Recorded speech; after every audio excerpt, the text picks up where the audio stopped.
소리 질러. 더 크게. 그래 바로 그 목소리야. 좋냐? 그래 그렇게. 오늘의 사연은 김정은의 기쁨조 일원으로 활동하다.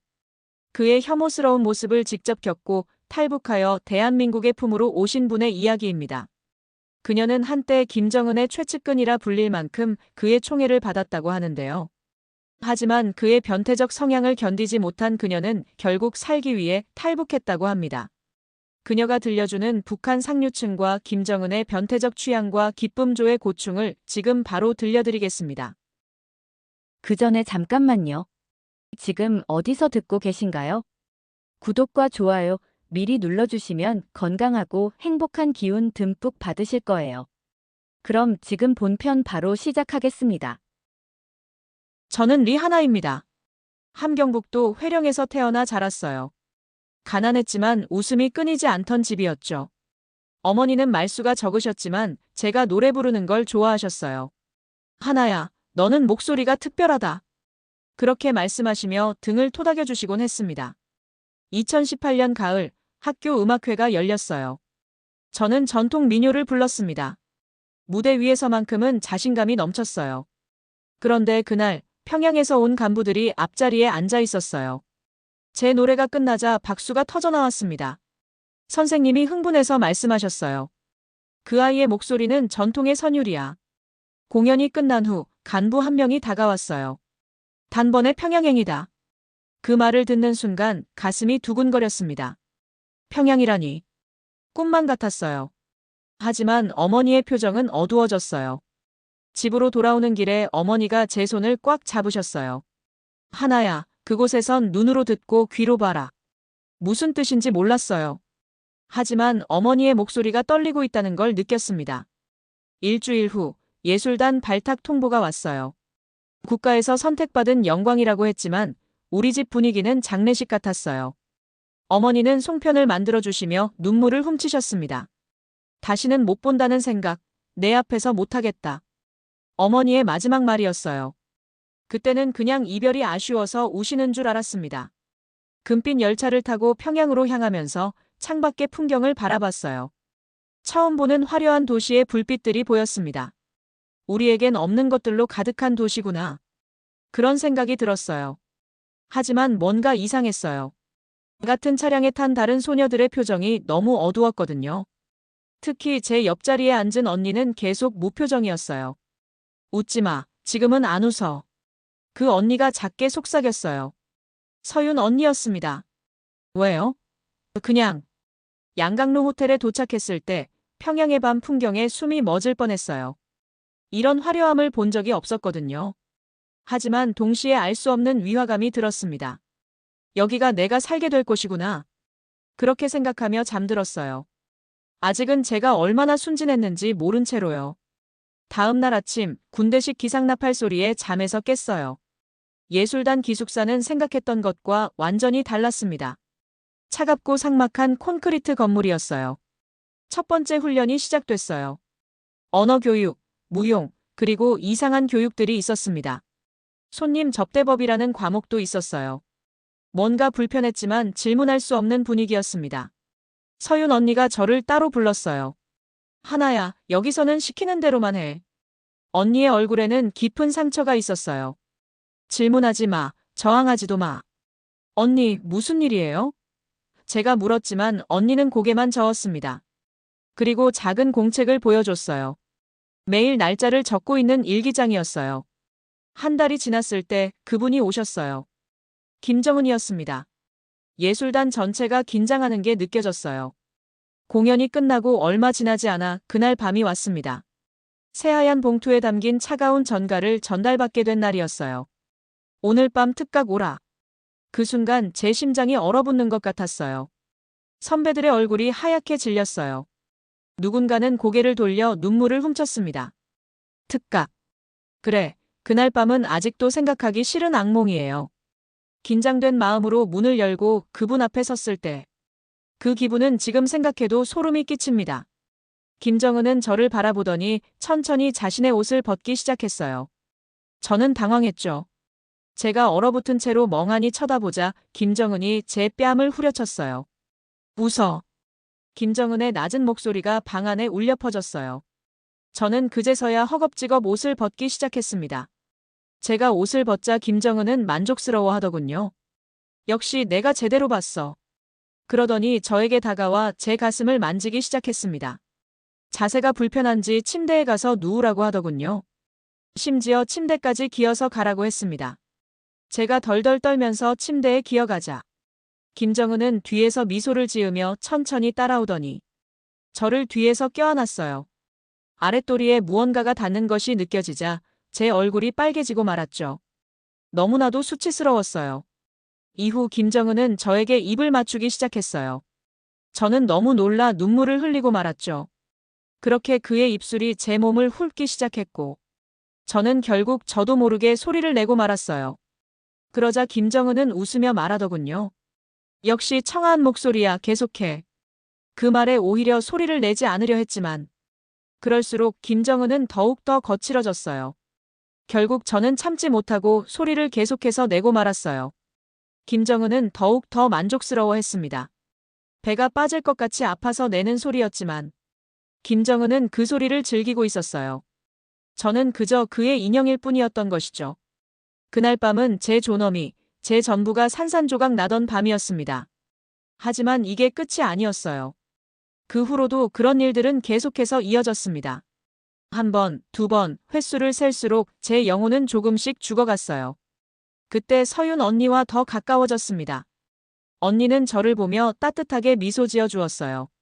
하지만 어느 날부터 언니의 모습이 달라졌어요. 평소에 밝은 미소는 온데간데 없고 창백한 얼굴로 화장실을 들락거렸어요. 몸이 이상해, 자꾸 이상한 분비물이 나와. 떨리는 목소리로 그렇게 말하던 언니의 모습이 아직도 선명합니다. 그리고 그때는 몰랐어요. 그게 언니와의 마지막 대화일 것이라는 걸 말이에요. 며칠이 지나자 저 역시 몸에 이상한 증상이 나타나기 시작했어요. 아침마다 메스꺼움이 찾아왔고 밤이면 식은땀이 흘렸어요. 어느 날 아침 화장실 거울 앞에서 그것을 발견했습니다. 언니가 말했던 그 이상한 분비물을 말이에요. 그 순간 온몸이 얼어붙는 것 같았어요. 이제 저도 언니와 같은 운명이 되는 걸까요? 그날 이후로 저는 매일 밤 잠들지 못했습니다. 특각으로 부르는 발소리가 들릴까봐. 언니처럼 끌려가게 될까봐 너무나도 두려웠어요. 창밖으로 보이는 평양의 불빛이 이제는 마치 저를 조롱하는 것처럼 느껴졌어요. 처음에는 그토록 아름답게만 보였던 그 빛이 이제는 차갑게 빛나는 칼날 같았습니다. 청진에서 마지막 날 어머니의 눈물과 아버지의 침묵이 이제야 이해됐어요. 그렇게 날이 갈수록 심해지는 증상들을 보며 이제는 저 또한 언니처럼 되는 것이 시간 문제라는 걸 알았어요. 그래서 매일 밤 잠들지 못하고 창밖만 바라보며 생각했습니다. 이대로는 안 돼. 반드시 이곳을 벗어나야 해. 나는 여기서 나가야 한다. 처음으로 그런 다짐을 했습니다. 어머니의 품으로 돌아가야겠다고 생각했어요. 몇 달이 지나면서 이상한 일들을 발견하기 시작했어요. 예술단에는 보이지 않는 철저한 시스템이 있었습니다. 모든 것이 기록되고 관리되고 통제됐어요. 서윤 언니는 저보다 2년 먼저 이곳에 왔다고 했어요. 처음에는 벗어나고 싶었고 나중엔 복수하고 싶었다. 언니의 일기장에는 탈출 계획이 빼곡히 적혀 있었어요. 그런데 언니가 알려준 놀라운 사실이 있었어요. 하나야, 여기서 빠져나간 사람들이 있어. 정말요? 한국으로 간 사람들 말이야. 한국이라는 나라에 대해 처음 알게 됐어요. 같은 민족인데 완전히 다른 세상이래. 언니가 속삭였습니다. 거기서는 우리 같은 사람들을 도와준다고 해. 진짜 그런 나라가 있어요? 어떻게 그런 정보를 알았는지 물어봤어요. 언니는 장마당에서 일하는 친구가 있다고 했어요. 윤미라는 애가 가끔 소식을 전해줘. 그때 처음으로 희망이라는 걸 느꼈어요. 정말 나갈 수 있을까요? 쉽지 않아. 하지만 불가능하지도 않아. 언니는 삼성이라는 회사 이야기를 해줬어요. 한국에는 삼성이라는 세계적인 기업이 있대. 북한 전체 경제보다 큰 회사래. 진짜요? 그 말을 들었을 때 정말 충격적이었어요. 우리가 알던 세상이 전부가 아니구나. 그런 깨달음이 들었습니다. 한국이라는 나라에 대한 호기심이 생겼어요. 언니가 보여준 작은 지도에는 두만강이 그려져 있었어요. 이 강만 건너면 중국이고 중국에서 한국으로 갈 수 있어. 손가락으로 그 길을 따라가며 설명해 줬어요. 한국에 가면 뭘 할 수 있어요? 자유롭게 살 수 있어. 노래도 내가 하고 싶을 때 할 수 있고. 언니의 눈에 처음으로 빛이 보였어요. 그날 밤부터 저도 일기를 쓰기 시작했어요. 언니처럼 날짜를 적고 탈출 계획을 세웠습니다. 언니와 함께 나가면 된다. 그렇게 생각했어요. 하지만 현실은 그렇게 호락호락하지 않았어요. 감시가 더 철저해졌고 의심스러운 행동을 하면 즉시 보고됐습니다. 그래도 포기할 수 없었어요. 한국에는 우리 같은 사람들을 위한 특별한 곳이 있대. 언니가 또 다른 정보를 알려줬어요. 하나원이라는 곳이야. 하나원이요? 그곳에서 새로운 삶을 준비할 수 있다고 했어요. 한국 사람들이 왜 우리를 도와주는 거예요? 저 같은 민족이니까, 그리고 그들은 자유의 소중함을 안다니까. 언니의 말에 가슴이 뭉클해졌어요. 그때까지만 해도 언니와 함께 탈출할 수 있을 거라 믿었어요. 하지만 운명은 저희를 다른 길로 이끌고 있었습니다. 2019년 겨울, 예술단 내부에 이상한 분위기가 돌기 시작했어요. 서윤 언니의 행동이 수상하다며 감시가 시작된 거예요. 언니의 일기장이 발각될 위험이 커졌습니다. 하나야, 나는 이제 끝인 것 같아. 언니가 떨리는 목소리로 말했어요. 보이부에서 나를 의심하고 있어. 그때 윤미가 비밀리에 소식을 전해왔어요. 너네 가족 사라졌어. 가슴이 무너져 내렸어요. 근데 이 얘기 나도 안 해야 되는데. 윤미의 목소리에도 두려움이 묻어 있었어요. 우린 서로 도와야 살아. 윤미가 계속 말했어요. 근데 언제부턴가 그게 무서워졌어. 친구조차 믿을 수 없는 상황이 된 거죠. 예술단 내부에도 갈등이 생겼어요. 일부 동료들은 한국 이야기를 하는 저희를 못마땅해 했어요. 왜 다른 나라 생각을 하느냐며 비난했습니다. 조선의 체제가 가장 우수한데 무슨 소리냐? 그들의 민족주의적 자존심이 드러났어요. 한국 놈들이 뭐가 좋다고 거길 가려고 하냐? 하지만 진실은 숨길 수 없었어요. 윤미가 전해준 정보에 따르면 한국의 경제력은 상상을 초월했어요. 1인당 국민소득이 우리의 50배가 넘는데. 진짜요? 거짓말이야. 그럴 리 없어. 동료들은 믿으려 하지 않았어요. 하지만 저는 더 확신하게 됐습니다. 정치적 압박도 심해졌어요. 남조선은 미제의 식민지라는 교육이 강화됐어요. 거기 가면 더 비참하게 산다는 말만 반복됐습니다. 서윤 언니는 점점 절망적이 되어갔어요. 하나야, 나는 못 나갈 것 같아. 그래도 포기하면 안 돼요. 제가 달랬지만 언니는 고개를 저었어요. 내 대신 너라도 나가줘. 언니가 일기장을 저에게 넘겨줬어요. 여기 적힌 대로 하면 길이 있을 거야. 그때 보위부의 수사가 본격화됐어요. 예술단원들을 하나씩 불러서 신문했어요. 누가 탈출을 계획하고 있는가? 저는 아무것도 모른다고 했어요. 하지만 서윤 언니는 더 이상 숨길 수 없는 상황이 됐습니다. 그날 밤, 언니가 제 손을 꽉 잡았어요. 기억해줘. 내가 살았던 증거를. 언니의 마지막 부탁이었어요.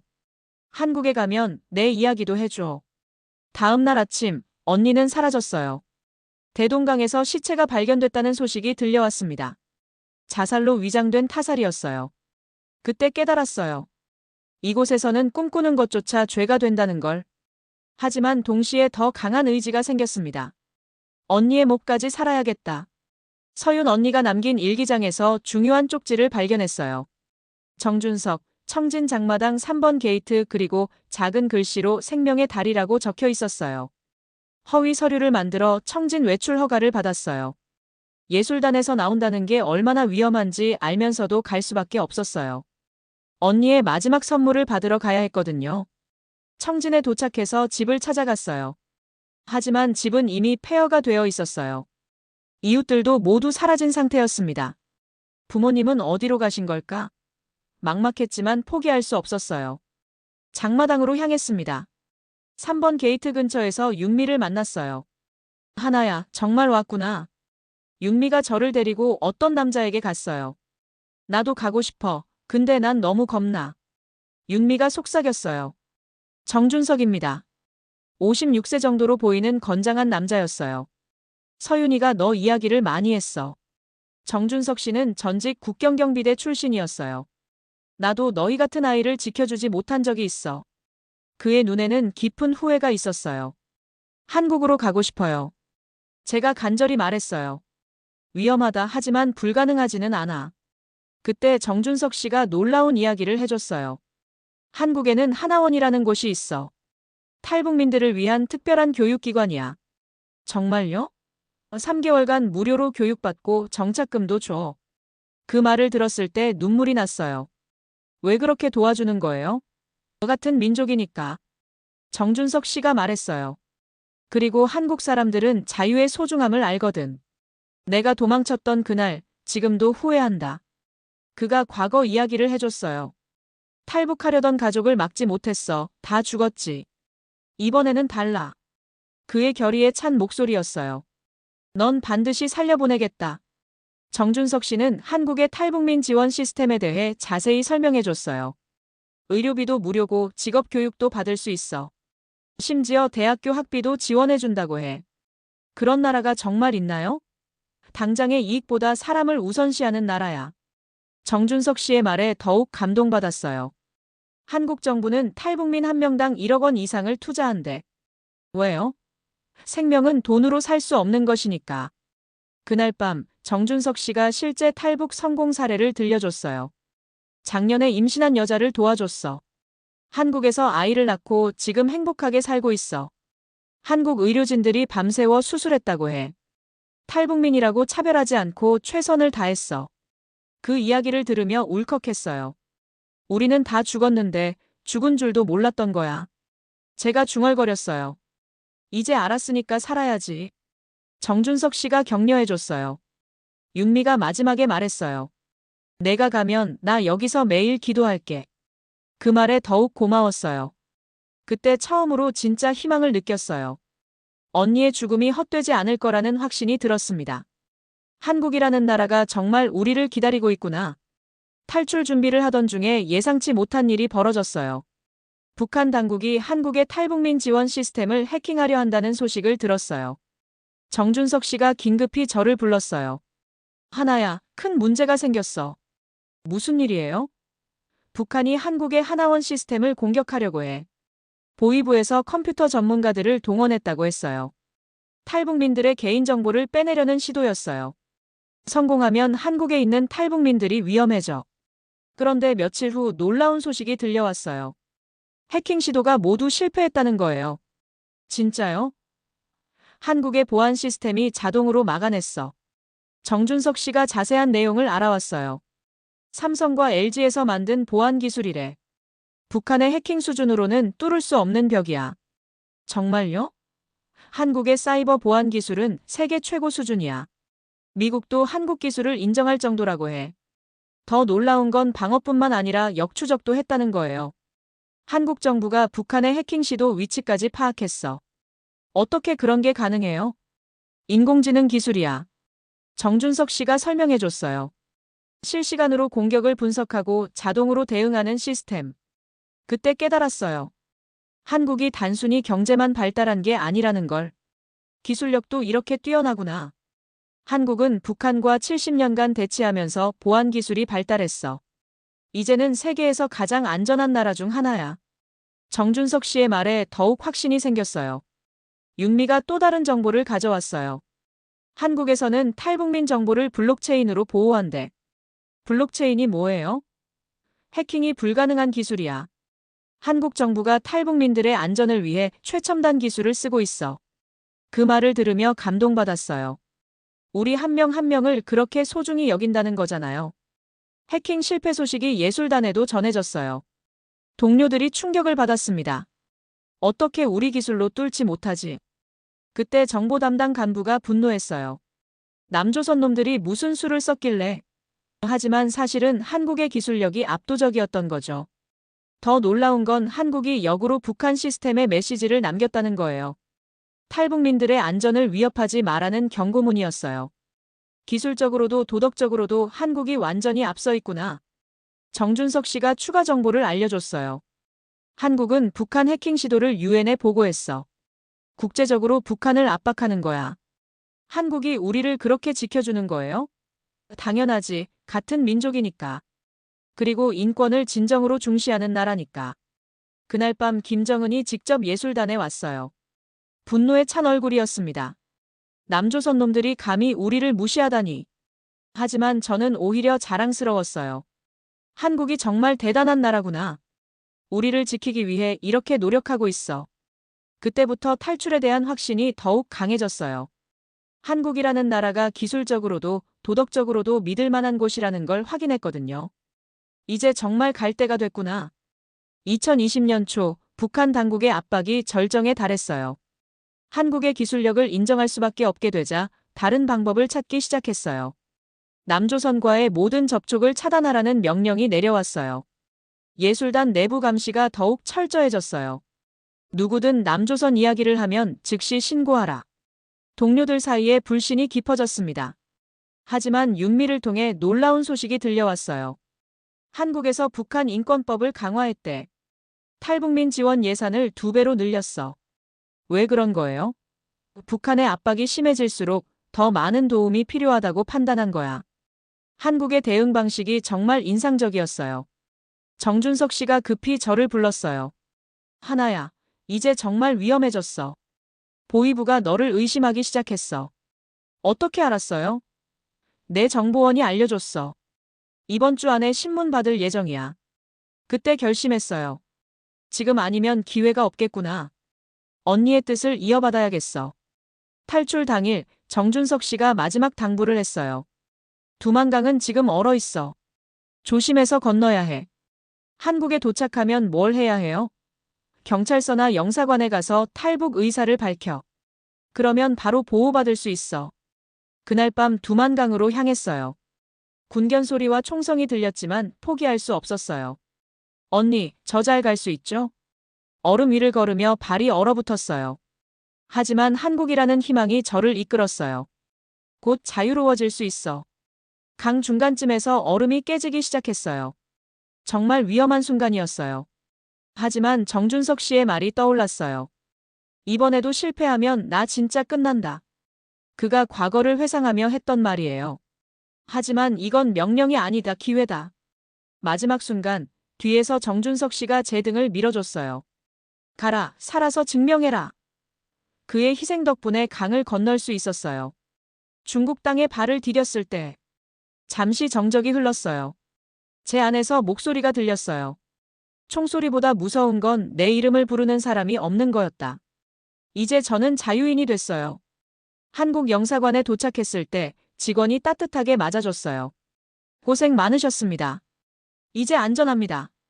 그 말을 들으며 눈물이 터져 나왔어요. 인천공항에 도착한 순간을 평생 잊을 수 없어요. 자동문이 열리며 한국 땅을 밟았을 때의 감동이란. 드디어 자유로워졌구나. 하나원에서의 첫날이 정말 충격적이었어요. 박윤석 상담관이 저를 맞아주셨어요. 당신은 살아남은 게 아니라 이겼습니다. 정말요? 이야기를 꺼내는 건 아픔이 아니라 회복입니다. 상담관의 말에 위로받았어요. 하나원에서 받은 교육이 놀라웠어요. 컴퓨터, 영어, 직업교육까지 모든 게 무료였어요. 한국 정부가 저 같은 사람에게 이렇게까지 해주시는군요. 치킨을 처음 주문했을 때 실수했어요. 하지만 다시 주문해도 혼나지 않더라고요. 한국은 다시 주문해도 혼나지 않는 나라구나. 지하철을 처음 탔을 때도 감동이었어요. 자동으로 열리고 닫히는 문. 편의점의 24시간 불빛. 모든 게 당연함의 충격이었어요. 6개월 후 놀라운 소식을 들었어요. 유엔에서 한국의 탈북민 지원 정책을 세계 모범 사례로 선정했다는 거예요. 우리나라가 국제적으로 인정받고 있어요. 한국 모델을 다른 나라들도 배우고 싶어해. 상담관이 자랑스럽게 말씀하셨어요. 독일, 캐나다에서도 한국 방식을 연구하고 있어요. 더 놀라운 건 제 이야기가 국제 다큐멘터리가 됐다는 거예요. BBC에서 연락이 왔어요. 한국의 인권 정책을 세계에 알리고 싶다고 했어요. 제 이야기가 도움이 될까요? 물론입니다. 한국의 진정성을 보여주는 산증거니까요. 그때 깨달았어요. 제가 경험한 한국의 도움이 단순한 동정이 아니라는 걸. 생명의 존엄성을 실천하는 철학이었어요. 이게 진짜 선진국의 모습이구나. 1년 후, 저는 탈북민 멘토 활동을 시작했어요. 새로 온 탈북민들에게 말해줘요. 넌 누구의 장난감도 아니야. 한국에서는 내가 주인공이야. 내 목소리로 노래할 수 있어. 그 말을 할 때마다 서윤 언니가 떠올라요. 어머니도 중국을 통해 한국에 오셨어요. 재회한 날, 어머니가 제 등을 두드리며 말씀하셨어요. 눈은 감아도 마음은 열어뒀구나. 어머니, 우리 이제 정말 자유해요. 그래, 이제 내 꿈을 마음껏 펼쳐라. 어머니의 품에서 울었어요. 지금 저는 대학교에서 음악을 전공하고 있어요. 한국 정부의 학비 지원 덕분이에요. 정말 꿈만 같아요. 가끔 공연을 할 때가 있어요. 무대에 서면 북한에서의 기억이 떠올라요. 하지만 이제는 두렵지 않아요. 내 목소리는 이제 자유의 노래야. 관객들이 박수를 보낼 때마다 생각해요. 언니, 저 해냈어요. 한국이라는 나라가 제게 준 건 단순한 자유가 아니었어요. 인간의 존엄성을 회복할 기회였어요. 이런 나라가 세상에 정말 존재하는구나. 지금도 북한에는 저 같은 여성들이 있을 거예요. 하지만 희망을 잃지 말았으면 좋겠어요. 한국이라는 나라가 여러분을 기다리고 있어요. 나는 살아남은 게 아니라 기억하는 사람이 되기로 했다. 이게 제가 한국에서 배운 가장 소중한 깨달음이에요. 그리고 이 기억을 통해 더 많은 사람들에게 희망을 전하고 싶어요.